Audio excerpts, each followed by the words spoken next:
belajar untuk memahami kebaikan di balik sebuah peristiwa. Terutama peristiwa-peristiwa yang buat kita tuh kita hindarin. Kita nggak suka peristiwa yang kayaknya musibah, bencana, ujian kayak gitu-gitu. Kita belajar memahaminya. Nah, yang namanya hikmah, dia nggak bisa difahami kecuali dengan dua syarat. Satu, berbaik sangka kepada Allah atau iman. Kedua, sabar, karena dia nggak bisa seketika. Kita akan ngerti hikmah kalau kita nggak sabar. Karena biasanya hikmah itu baru kita mengerti setelah beberapa lama.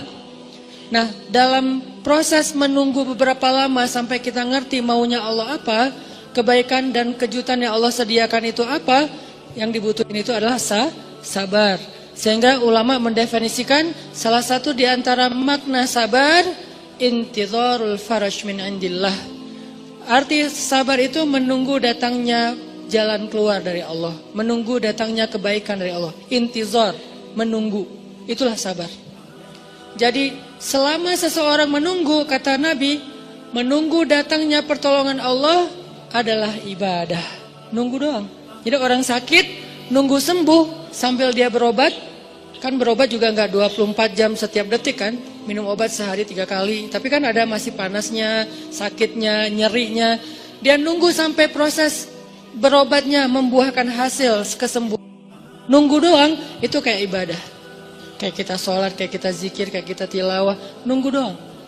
Begitu juga ketika kita dikasih ujian, musibah, soal harta, soal fisik, soal perasaan, kan 3 kan.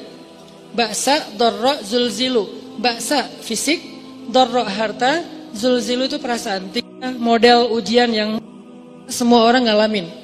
Walaupun mana yang paling berat tergantung orang. Ada yang orang mungkin kalau diuji fisik langsung ngeluh. Ada orang kalau fisik nggak apa-apa, tapi kalau harta dia lemah di situ. Ada orang fisik nggak apa-apa, harta nggak apa-apa. Kalau perasaan dia langsung habis. Nggak kuat kalau diuji perasaan. Diuji perasaan itu apa? Banyak. Bisa diuji perasaan tentang rasa cinta, bisa diuji perasaan tentang rasa benci, bisa diuji perasaan tentang rasa marah. Yang namanya perasaan, cinta, benci, marah, kangen, itu semuanya ujian. LDRan itu zulzilu, terguncang. Apalagi LDRan habis akad nikah, itu lebih zulzilu lagi, berapa skala Richter gitu kan, guncangannya tuh. Karena zulzilu itu zalzalah, idza zulzilatil kan itu artinya guncangan.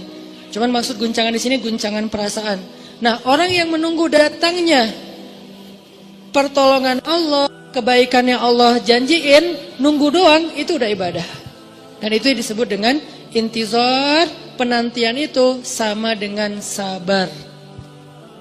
Penantian itu sama dengan sabar. Dan kita nggak akan ngerti hikmah sebelum kita bisa benar-benar komitmen dengan 2 hal tadi. Berbaik sangka sama Allah, pasti ada kebaikan di setelah ini. La'allahu khair, inna lillahi wa inna ilaihi raji'un. Yang kedua, dia sabar, nungguin sampai datangnya pertolongan Allah. Nah, ini namanya hikmah. Kalau kita terbiasa mengerti hikmah, teman-teman, sampai ke tingkat yakin ada hikmah, yakin ada hikmah, yakin ada hikmah. Kemudian kita dikenal dengan Al-Hakim, orang yang bijak, karena selalu yakin kepada hikmah-hikmah yang baik di sisi Allah. Maka hidup kita itu nggak ada buruknya, semuanya baik. Ajaban li amril mu'min, inna amrohu kullu khair. Semua urusannya khair, baik. Kenapa? Karena dia ahli hikmah, selalu yakin kepada kebaikan di balik satu ujian. Serumit apapun dan seburuk apapun yang itu, seberat apapun ujian itu, seenggak logis apapun ujian itu, pokoknya ada kebaikan.